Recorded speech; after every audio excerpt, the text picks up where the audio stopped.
Okay, so we are here. Kalanda, you want to raise your hand? Hi, Jessica.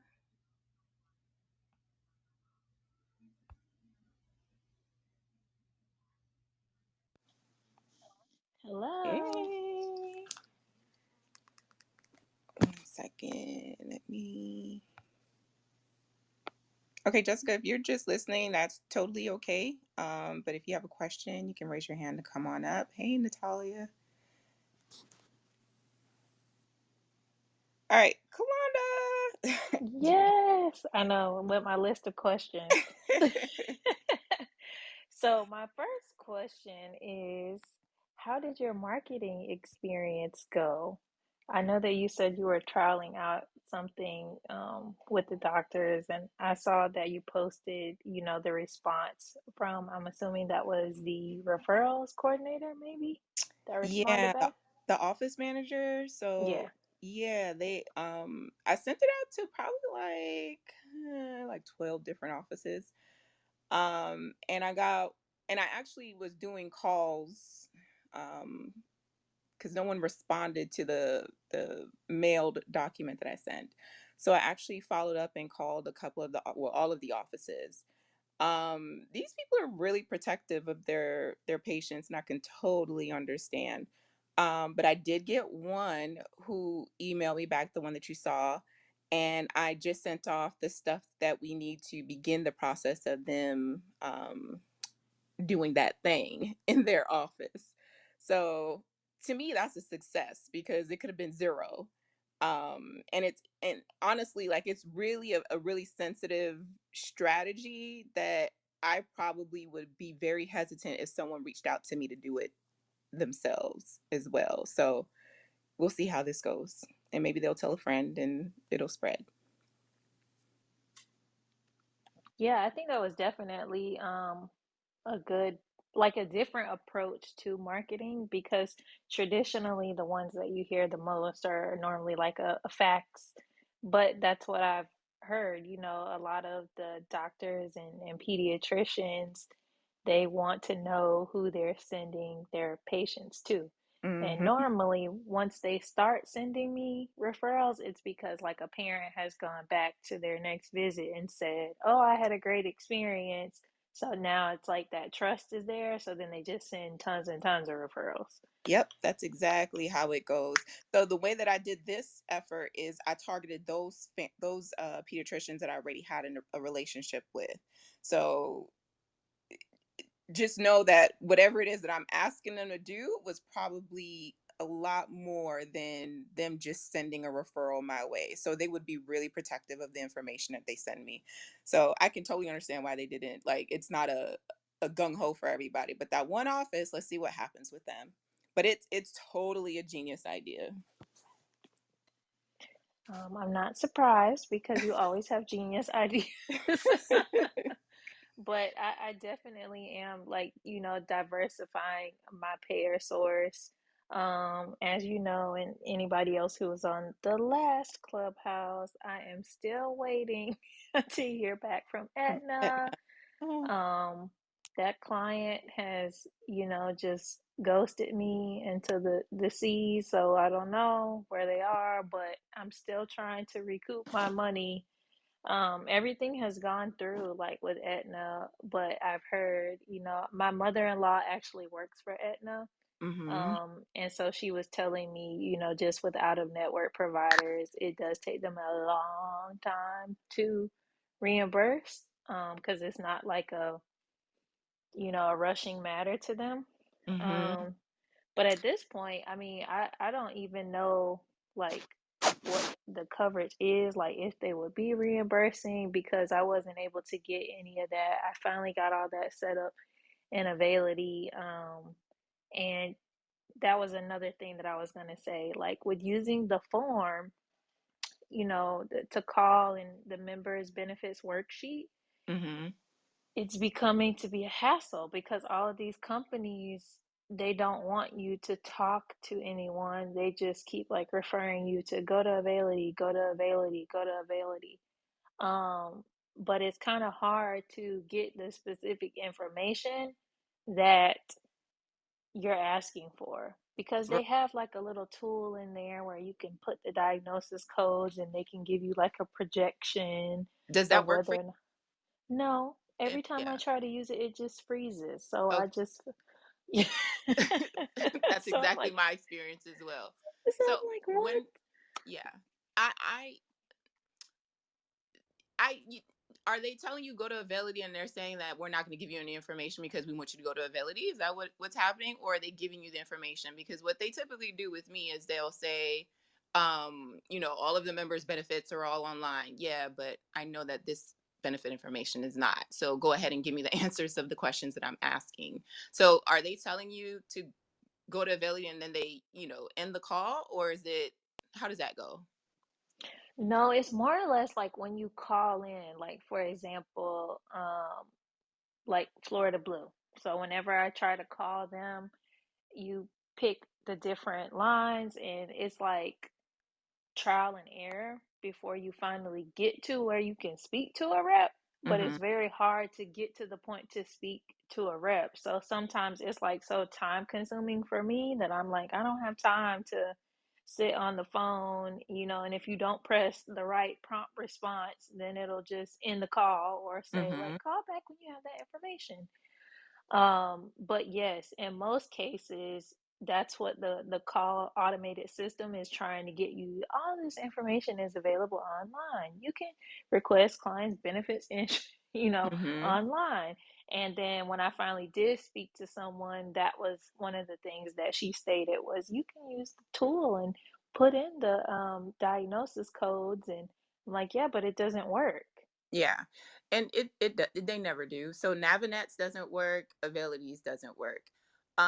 But here's the thing too. So if you're experiencing significant challenges in getting that information, what is your next option based on the protocol? Because who's ultimately responsible? The client. Hmm. So if someone's insurance is giving me challenges, I'm passing the buck on to the parent. Y'all are gonna have to take care of this. And what else am I gonna have on file? A card. Hmm.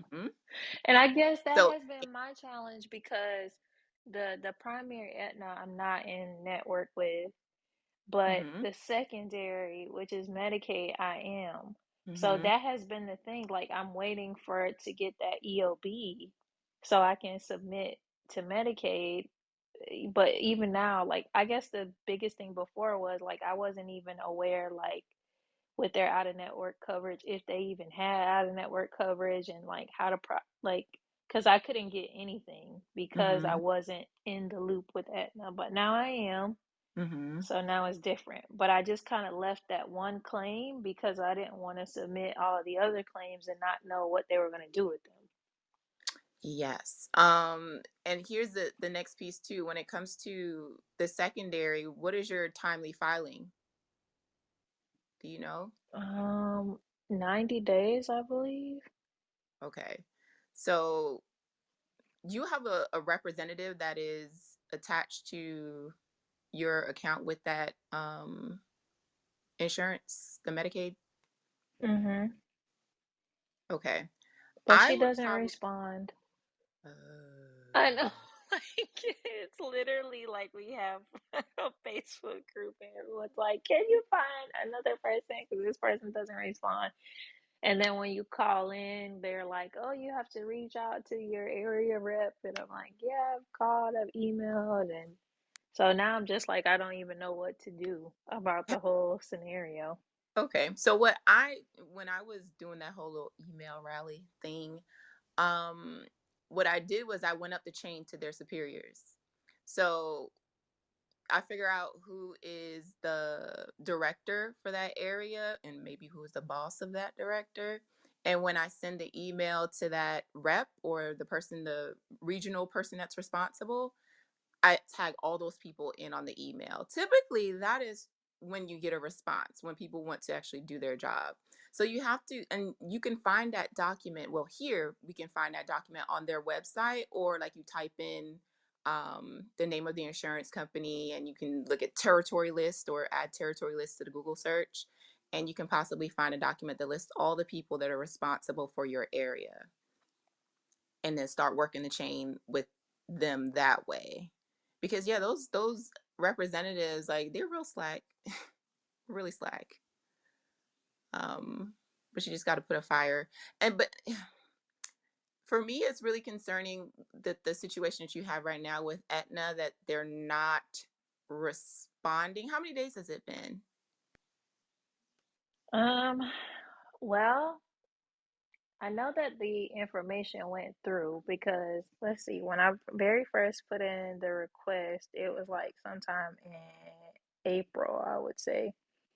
And then that's when I called and I was like, all right, it's been, a few days. And then the first rep told me, oh, it could take 30 days.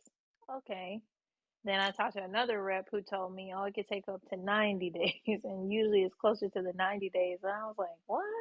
Yeah, I have an experience that when I was out of network with Aetna and I was submitting claims, it was within 30 days that I was getting my responses. Yeah, I don't know what's going on. Yeah. Um, it's because of that Medicaid that we can't really Mm-hmm. do much I in this know, because I way. was like, if there wasn't, I could have. And that was one of the things at first that's what the parents said, and again, I don't know how she got that information removed from Medicaid, but somehow she Mhm. did. But as soon as I submitted that claim, I was like, well, how did they have that on file, but it's not on file in the Medicaid system, which was crazy because had I seen that from the beginning, I Mhm. would have never processed those claims like that, knowing that she had a primary. So, Mhm. however she did that, I don't know, but I think there's a lot into that because the grandmother like works in insurance. So, yeah. Yeah. And do you know whether or not, I don't know if I asked you this before, but whether or not Florida has pay and chase when it comes to secondary insurance? Are you familiar with what that is? No, I don't think so. I tried to look that up because I know that we have like those weird rules when it comes to Medicaid too. So, Mhm. I tried to find it, but I couldn't really find much on it. Like everything in Florida is always like depending on how you interpret it. It's Mhm. never, yeah. Yeah, because within our, so we have manuals, and within our secondary manual, um, it dictates that they can use a pay and chase method. So meaning that the Medicaid would pay for the services that you bill to them, and then Medicaid will go and chase Aetna to get reimbursed. Um, I don't know. I don't know if y'all have a manual such as that where they break it down into like the secondary policy manual, but if they do, it would be listed there. Would that be like in the ACA manual more than likely or no? Not sure what a ACA manual is, but do y'all have like a, in your portal, does it have like a place where providers can go to download like a bunch of different documents related to dealing with the Medicaid? Yes. Okay. Mm-hmm. So I would go in there and search to see if there is an individual secondary manual. If not, then it should be within a larger scope of like a billing manual. Gotcha. Okay, I'll check that out because I haven't looked in there. Um, yeah, I'll check that out. Yes. So everyone listening, if you have any questions, you can raise your hand to come up on stage. Um, just know if you don't have any questions, and if Kalanda's done with her questions, we close in the room. So just raise your hands. Oh, let's. Did you have anything else, Kalanda? I'm sorry. Oh, I'm writing everything down, but yeah, I have more questions, but I'm like, let me finish writing so That's that way cool. I know what to do next. Sure. As you're writing that down, I'll answer Jessica's question. So Jessica asked, "Can I create my LLC while in graduate school? I'm in my last semester." Um, yeah, there are no rules on when you can create your LLC now, so you can do as you please while you are wherever you are. Um, just also, there's a the post that I wrote or I partnered with, what is it? Speech, sleep, eat. I can't remember her Instagram ID, but Oh, speech, sleep, retreat, her? yes. Yes. I know, it's like a tongue twister. Yes. So she has a post that I collaborated with her on when it comes to kind of getting yourself set up while you're still in graduate school. I actually reposted it a few months ago, so you would just have to DM me for me to link you directly to it if you're trying to get some more information.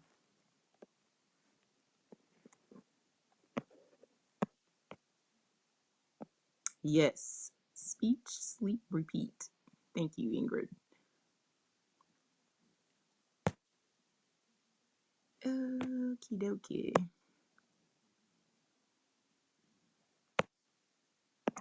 All right. Someone's hand is raised.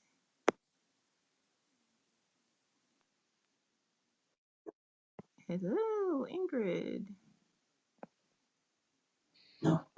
Hi, Hey. how's it going? Sorry, my house is always noisy, so I stay out here and on in the audience. Oh, you're all good. It sounds But quiet. you said you were gonna close the room, and I'm like, no, don't close the room.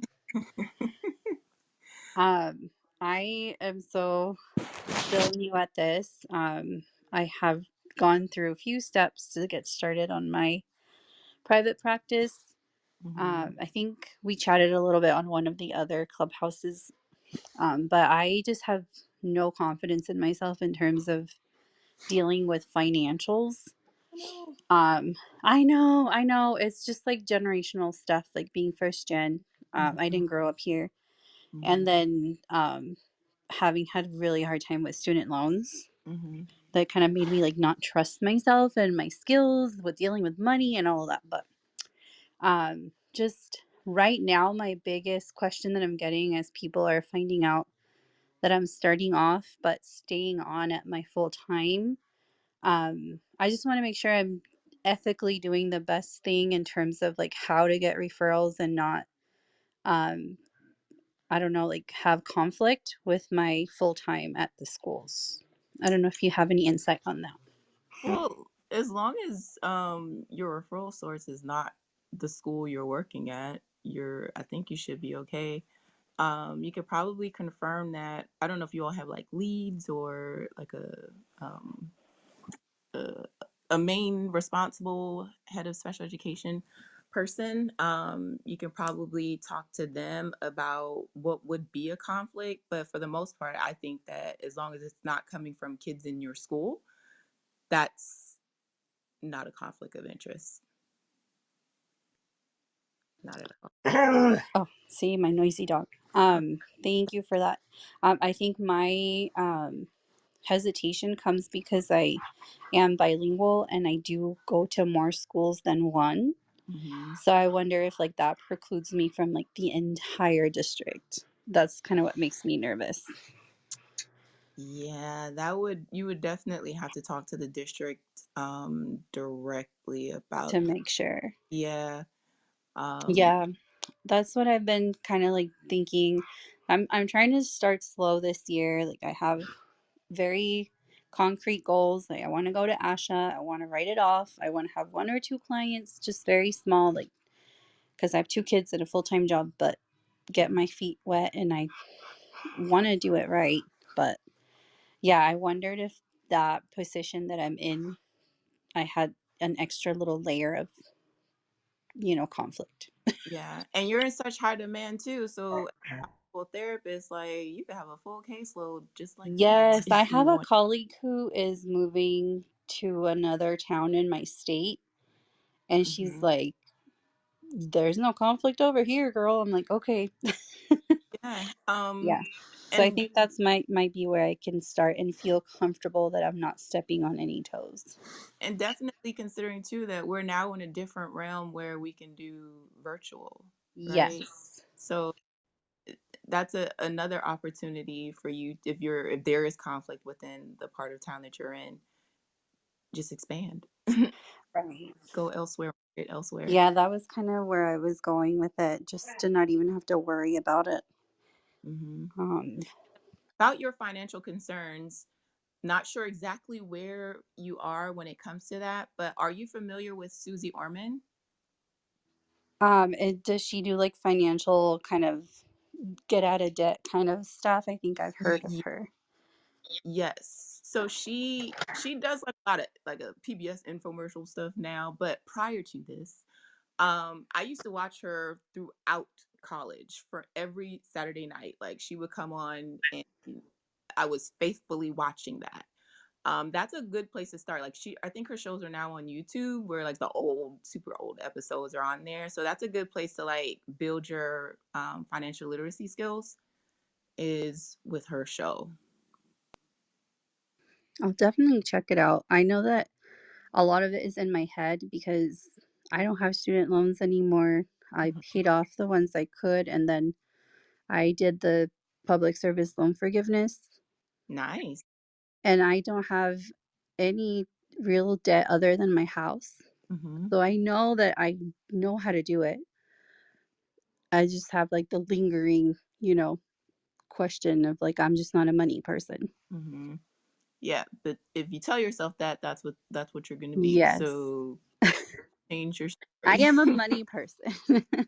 Yeah, change your story. Get fit with money. Yeah. Um, yeah, that's the route that I would start with Susie Orman. There's also another. Oh, she's a lady from. She has a British accent, and like she comes into people's homes and like she does like a money cleanup with them. Oh man. But just watching shows like that and kind of predicting what, she's going to advise them to do, that really strengthens your skill set in you being able to kind of determine like, wait, I do understand this stuff. I really can do this on my own. I know what the heck I'm doing. So I think those kinds of shows are really good ideas to kind of watch and binge on. Now I'm gonna rack my brain trying to figure out what the name of this lady's show was. Yeah, I don't think I've heard of it. I have another question while you're thinking of it. Sure.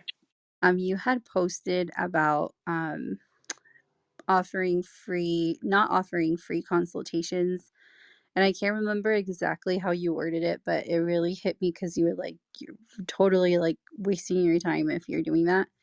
And I just wondered if you could expand on that. Cool. All right. So it was about offering free screenings. Hold on, let me pull up exactly what it is that I said because I. Where is it? I think it was one of your stories. And yeah, you were right because it was about free screenings. But it Yeah, just seems like something that so many private practitioners do. they sure do. And I was like, oh, she's doing it a different way. So I was curious as to why. Yes. Let me say exactly how it was that I said it so that others have context. Um, I know I saved it somewhere.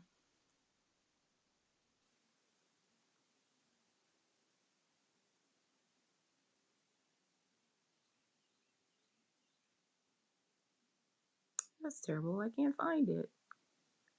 And it should be in my likes.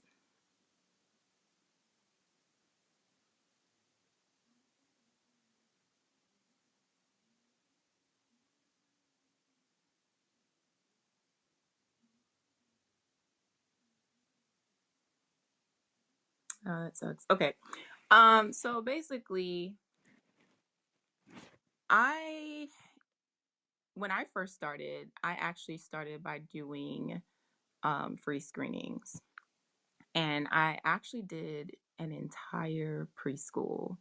And it took me about 2.5 days to do that preschool. And in the end, I I got one child from it. And with that, the way that I even got that child was I actually did a free eval because that child like there was a bigger story to that child's history. And they were now living with a grandparent, all this other stuff. But look at all that work that I just did to actually really not get anyone. When I started getting kids from that preschool was because a doctor said something to the parent, and the parent made the connection that, oh, there's a therapist that comes to this school. We can just make it really convenient and he can get therapy here.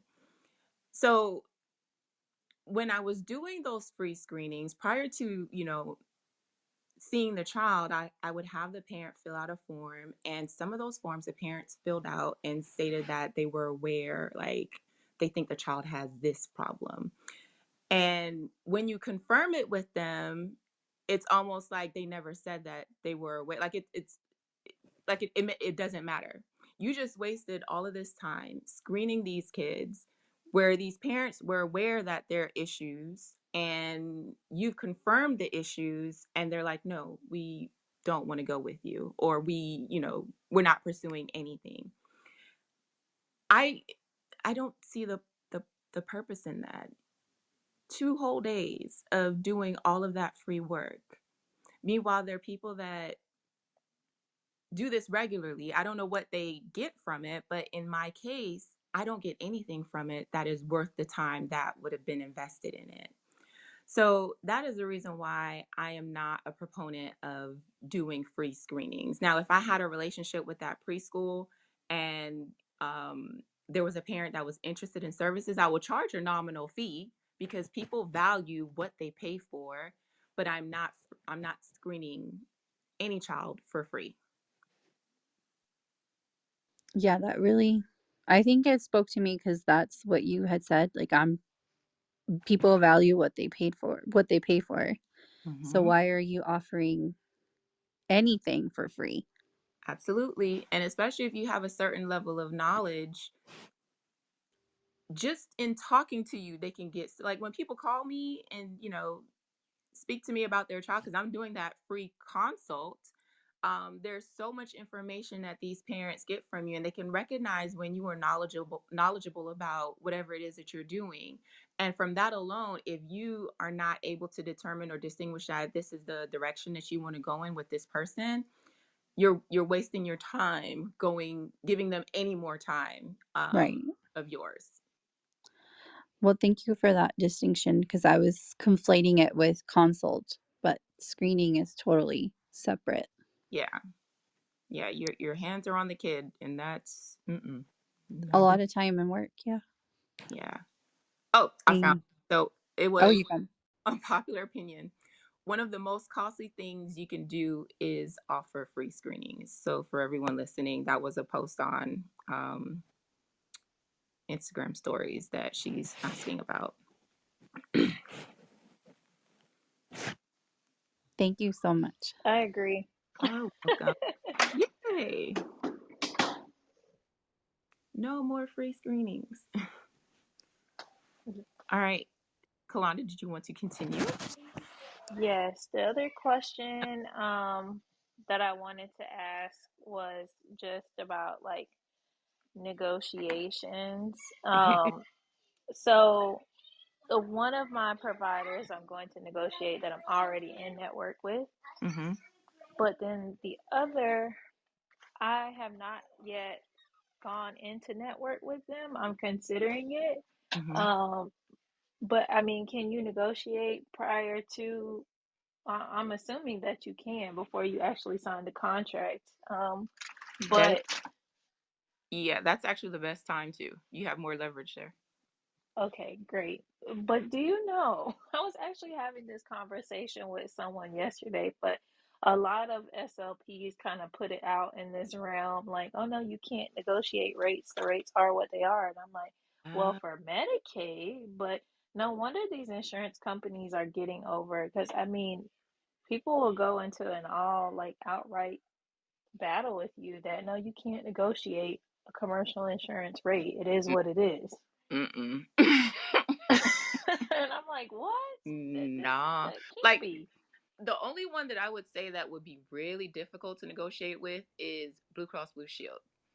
But if you catch Blue Cross Blue Shield in a certain position, you probably would be able to negotiate with them.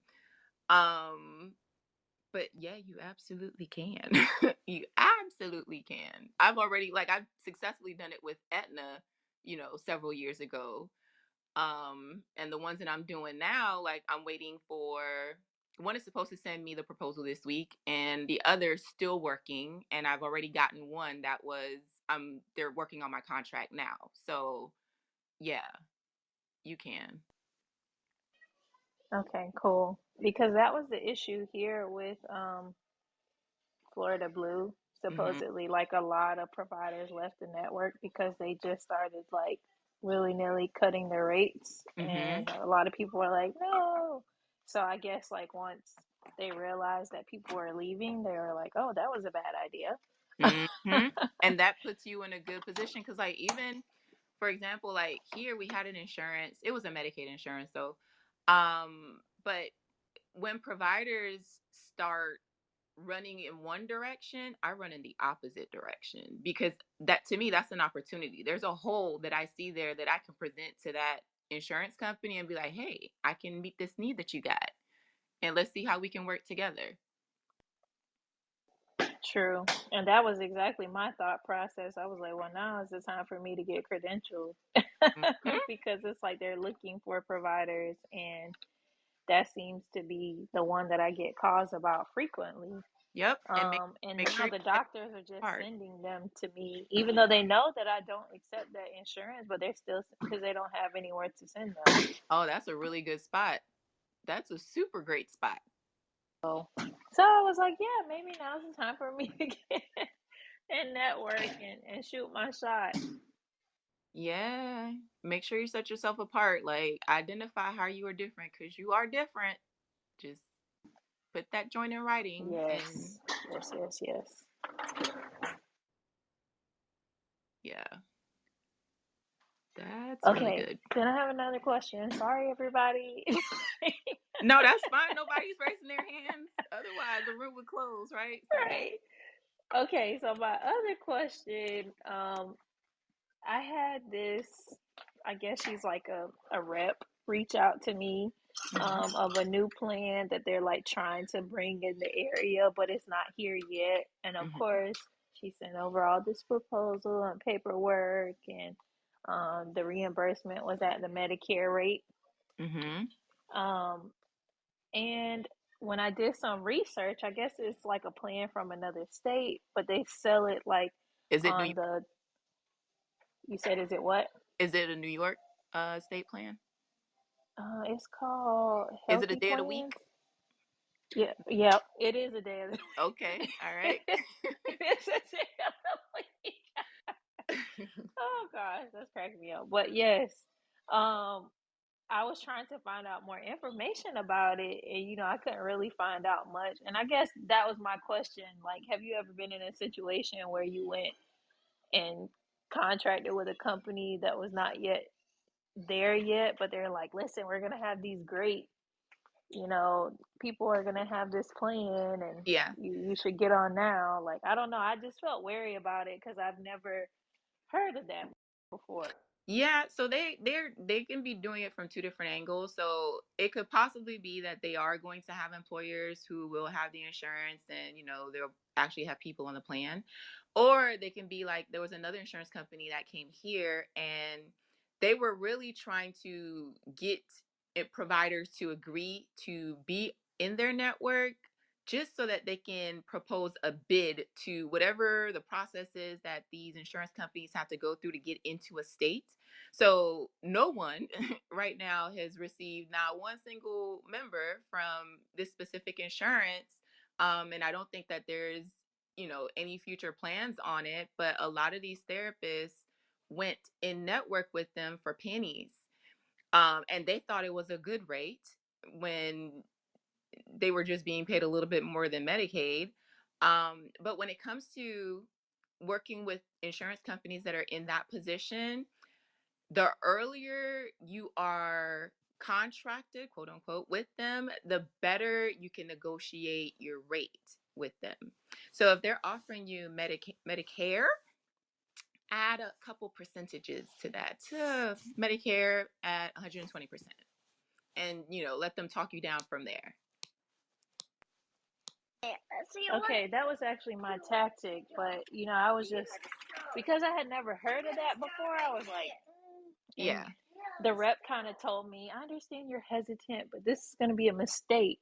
I don't know about a mistake. Oh, right. So that's when I started to get kind of iffy. And then Yeah. even when she spoke to my assistant was kind of like, yeah, she was kind of pushy on the phone. Like, it was almost like one of those pamphlet calls that you're like, all right, I don't want to talk to you, Yeah. So I was like, I don't know about this. She definitely has a quota that she's trying to meet. So, but it is if you did your research, it is a legitimate company. But take the gamble, because what is as long as you negotiated a rate that you are comfortable with, and no one comes into their network, you haven't lost anything. But if you wait and they only offer rates that are much lower, you're gonna be mad. Yeah, that's what I was thinking. All right, let me devise my email, because I think that she said that the time was tomorrow, and I looked up the Medicare rate. So yeah, maybe this is a good time for me to get in while the getting is good. Yeah. And then she did. That was something I did say, like, about negotiation, and she was like, "Oh, how much do you want to negotiate?" So it is showing me that there's room to negotiate, because she didn't It shut it down. it definitely is, and with that one for sure. All right, I'm on it. See, I told you I have my questions. Yeah, there is room for negotiation. But we're a passive bunch, right? Like, our profession, it just like how we're always complaining about ASHA. Like, we're just too passive. We're not, I don't want to say aggressive, but what's the word? Assertive. We're not very assertive oftentimes. So you would find that there'll be a lot of SLPs that are like, yeah, you can't negotiate. Yes, you can. You just don't know how to.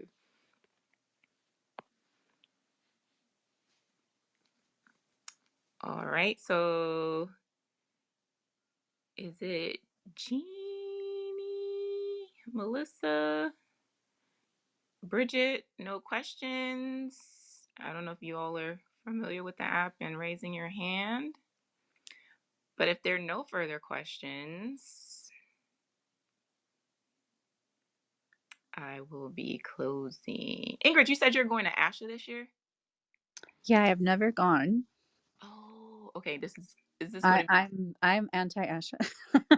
I've never. I was in NISHLA when I was in grad school, and I very quickly learned that they do nothing for us. So I've Uh, never done the, track my CUs and join this SIG and go to yeah, ASHA. yeah. But this year I've connected with a bunch of bilingual SLPs here on this app and on Instagram. Mm-hmm. And I want to go for the first time ever. And I want to be able to write it off. And of course, it's New Orleans, so Yeah, much that's more enticing than other places. pretty much because I went the first time in 2019 it was in Florida. It was a good time to kick it with friends, but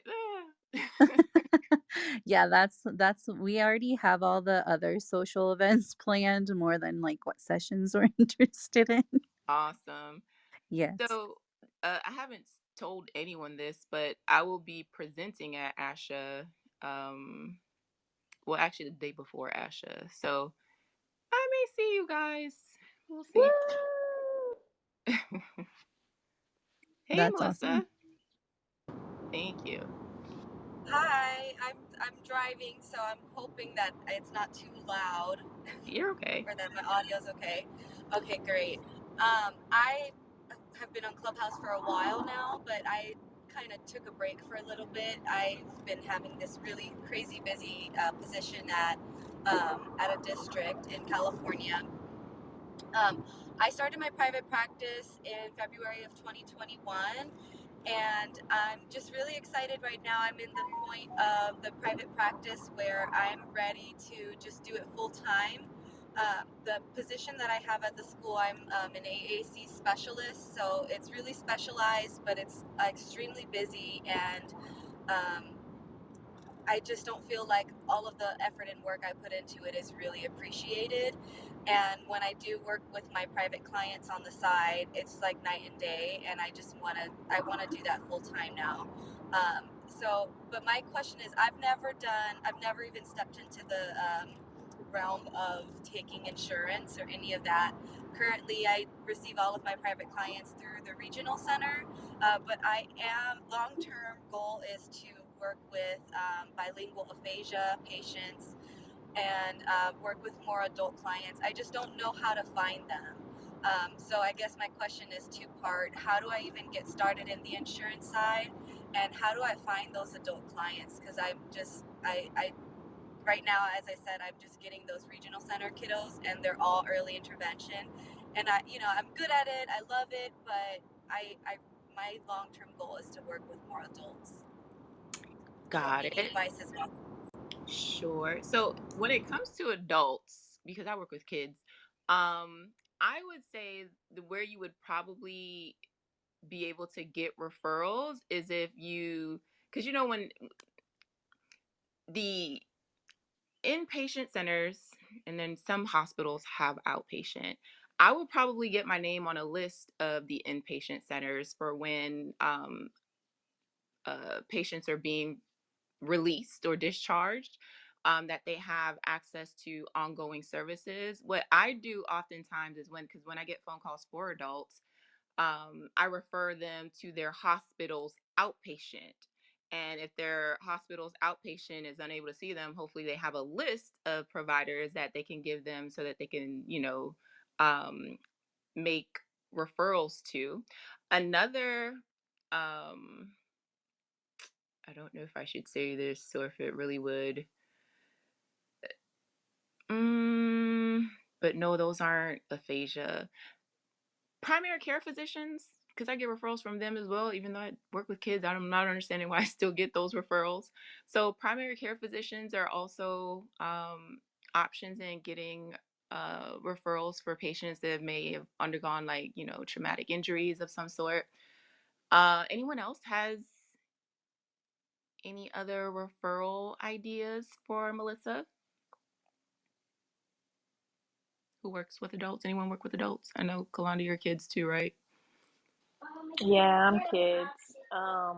But I would think like I always now lately I've been a big proponent of the business chamber, like wherever you're located at. Mm-hmm. And that just going to events like that can get you in spaces with people that you could potentially get referrals from.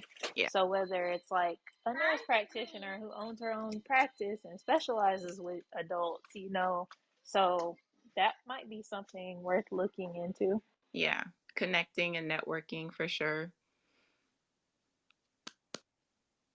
Okay, thank you. And then I do want to reiterate question number two. How do I even get started in the whole building insurance side? Okay. So when it comes to insurance, what you would probably have to first do is figure out which insurances are most heavily utilized in your area. And the easiest way that you can possibly do this is, well, first look at who the the major employer is in your area, right? So here it's, it's a government, it's, teachers, state employees. And with them, there are two insurance choices that they have, which is Kaiser, Blue Cross Blue Shield. So those are the two top insurance providers that would be for my area.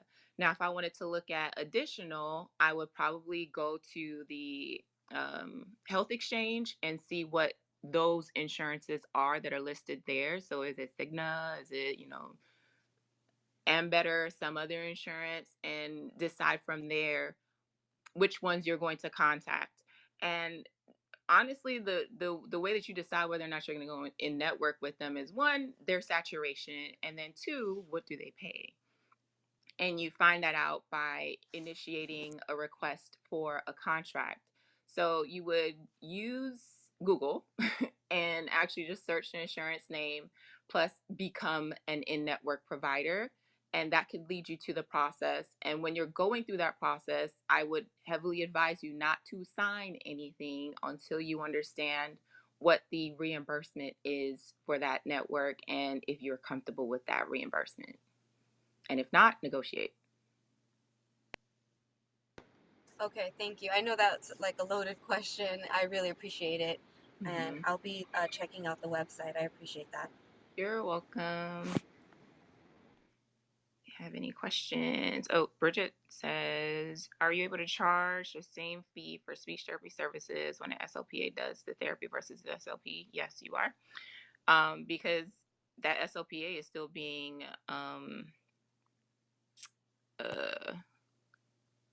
monitored or supervised by someone with credentials, right?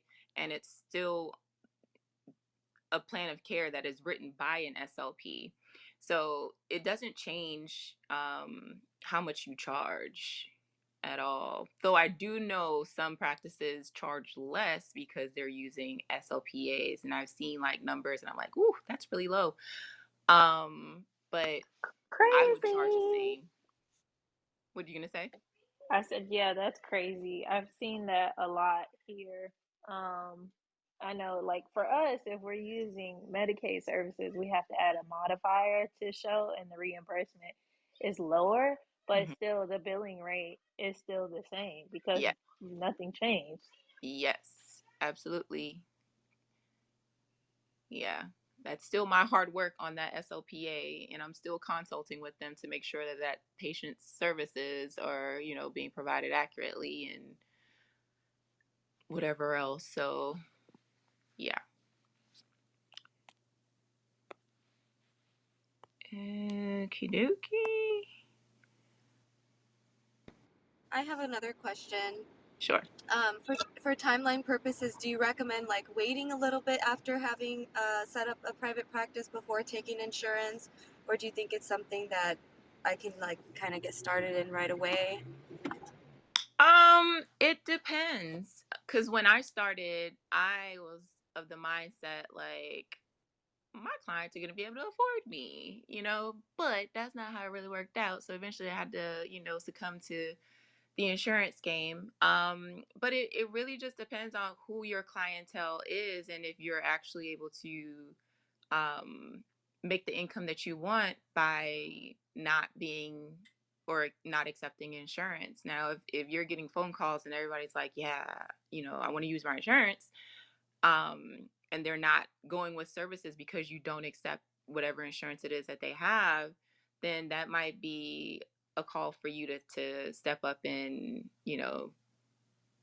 invest in taking insurance. But it just depends on what your clientele is pushing you for, the market.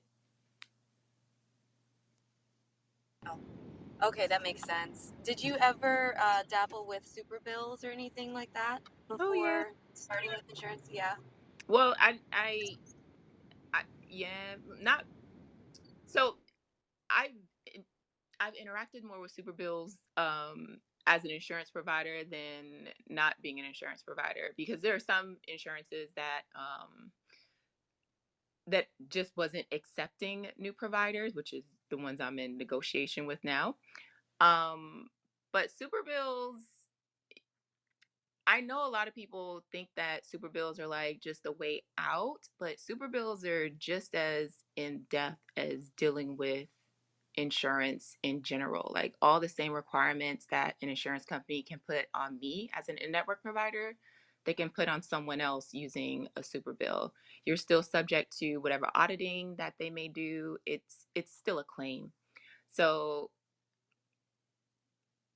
if you're going to use superbills, just make sure you're knowledgeable about how they are truly used, and you're pricing yourself correctly, because what happens is what I see is a lot of people use a super bill and they're actually pricing themselves too low, or their fees are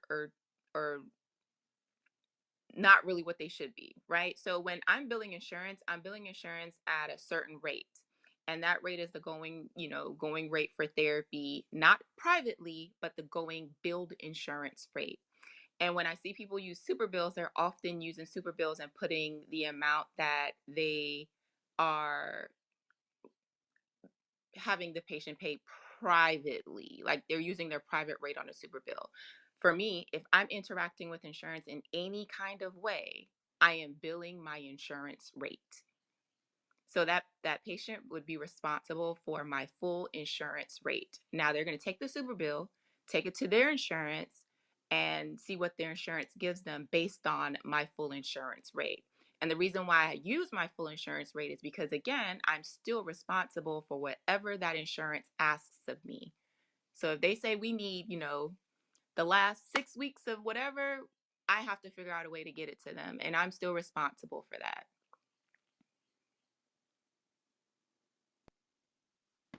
Oh, okay. Yeah. It's a time investment that you have to also consider when you're creating that rate. Now, I have a client that's like, yeah, we don't want super bills. We're good with it. And, just charge us your private rate. We're not going to ask for anything else after that. Bet I'll charge you my private rate. It's cheaper. And I know for sure I'm not going to have any other additional paperwork shifting after that session is done. But now if they decide later on that they want to submit to their insurance, well, you're going to have to pay me the difference of, based on what you paid from what the insurance rate, my billed insurance rate is, for me to give you that super bill, because now the insurance is going to be looking at me for things since you now want to involve them.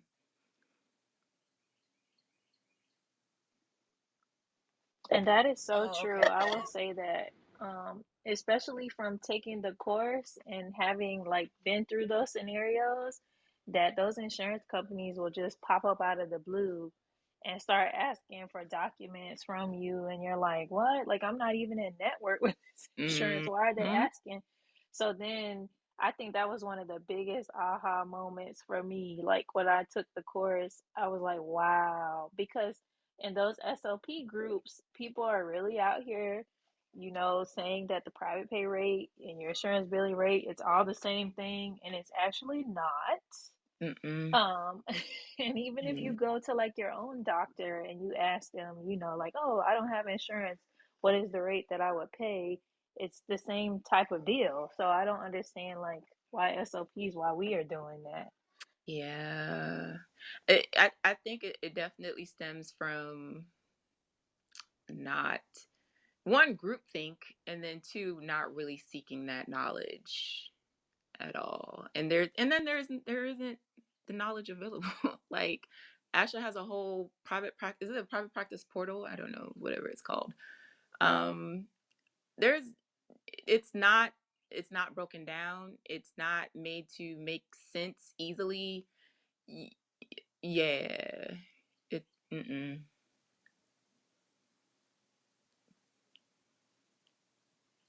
takes experience. We have more questions. Oh, yay. Thank you, ladies.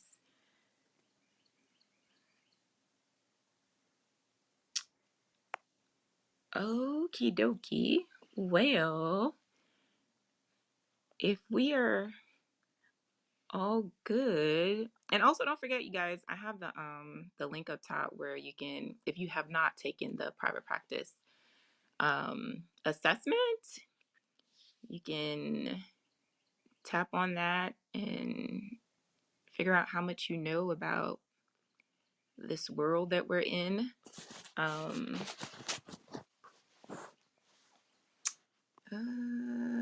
If there are no more questions. Thank you. I'm going to go work on my negotiation. You're I welcome. was gonna say thank you as well.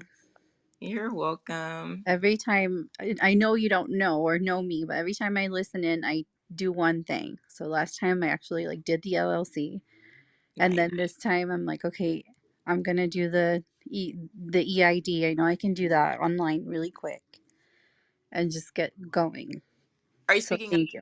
your EIN number? EIN, yes. Yes. Okay. Yeah. Yeah, for I'm like sure. just one more little thing. Yeah. And then your So bank account. yes, that's my next step, my bank account. Hmm. Hmm. So thank you so much. You're welcome. Awesome sauce. All right, guys. So if that is it, all minds and hearts are cleared. Melissa, did you have something to say? You saw me unmute myself. I just wanted to say thank you. I just did the course and I'm looking for the assessment thing and I'm looking forward to learning more from you. I appreciate it. You're welcome. Awesome sauce. All right, guys. Have a good night.